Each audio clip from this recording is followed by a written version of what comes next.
Hello scholars, how are you all? Today we have started with a offline session.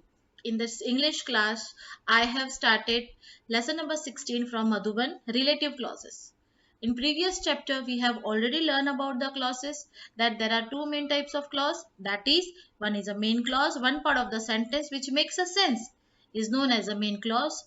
Another part of the sentence, if it is not making a sense, then it is a subordinate clause. It is also known as a dependent clause, which is dependent to the another part of the sentence to make a complete meaning.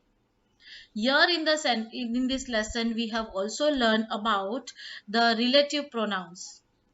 Okay, the pronouns which shows us the relation. So when in the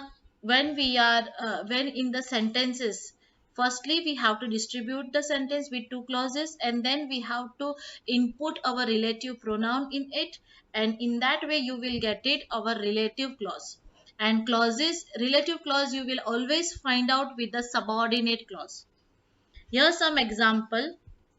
My uncle died last year who lived in that house.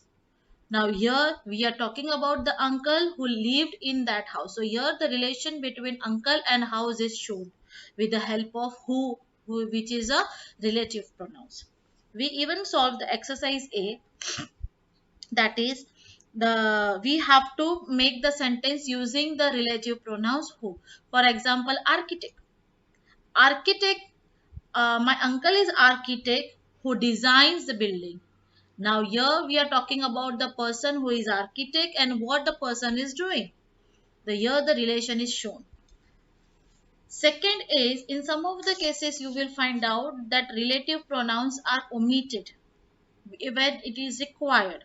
Okay, for example, do you know the boy your brother fought with yesterday? Now here we have to show the relation between that boy with whom your brother fought yesterday.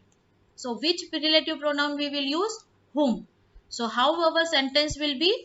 Do you know the boy whom your brother fought yesterday? Okay. Next, you have to be exercise. You have to solve this B exercise.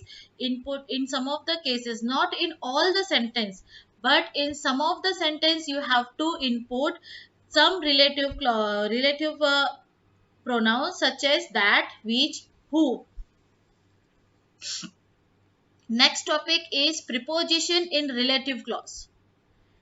Here, what we have to do, that the position of preposition in a relative clause, how we are using the preposition. Okay, for example, here it is given, Soha can't find the pen. She is looking for it. Now here, how will be our answer? Soha can't find the pen which she is looking for. Now here our sentence contain two things. One is relative pronoun which and another is for. D and E exercise is completely blanks.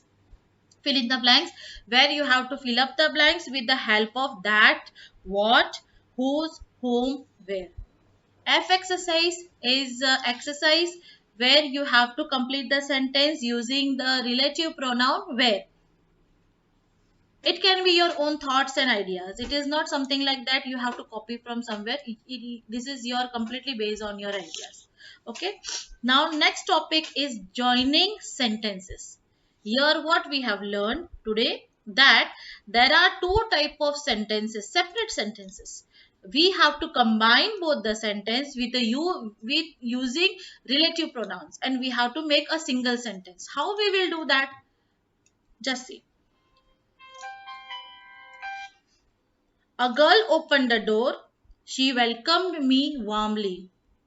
Here we are using again relative pronoun. How we will use? The girl who opened the door welcomed me warmly. Now we have combined both the sentence using the relative pronoun. And where we are getting our here in this sentence, who opened the door is a relative clause. Okay.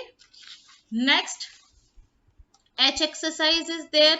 In H exercise, we have to again combine the sentence using the relative clause, and we have to use some of the words like who, which, that, wherever possible. Okay, this exercise also you have to solve.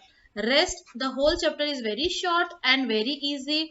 You have to you have you have to solve the exercises as we were doing before, and answer key is given to you. After solving, only and only after solving, you have to check the answers from your answer key. Okay, I hope that you have all the ideas are cleared with you, and if you have any doubt, you can, when you will come to school, we will clear the doubts. Okay. Okay, bye for the day.